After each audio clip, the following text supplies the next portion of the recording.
Tim kuasa hukum tersangka mengatakan motif pembakaran rumah jurnalis Sempurna Pasaribu lantaran faktor sakit hati dan hanya ingin memberi pelajaran kepada korban. Pasca rekonstruksi, tim kuasa hukum dari ketiga pelaku menyatakan permintaan maaf kepada keluarga korban dan menjelaskan bahwa pembakaran tidak dimaksudkan untuk membunuh korban beserta 3 anggota keluarganya. Namun ia tidak menampik bahwa motif pembakaran lantaran sakit hati dan ingin memberi pelajaran pada korban.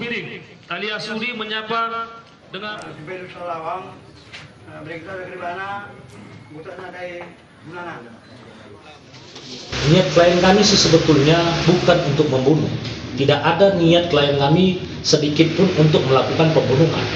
Niatan klien kami hanya sebatas membakar warung, seperti memberikan pembelajaran kepada korban. Seperti itulah kira-kira. Yang kami lihat memang ada salah satu teman dari klien kami ini meminta tolong untuk hapus postingan, tetapi bukan ke postingannya itu sih sebetulnya permasalahannya. Oh, berarti ada masalah lain di belakang. Ada masalah lain, mungkin perkataan-perkataan antara pelaku dengan korban yang miskomunikasi dalam hal ini.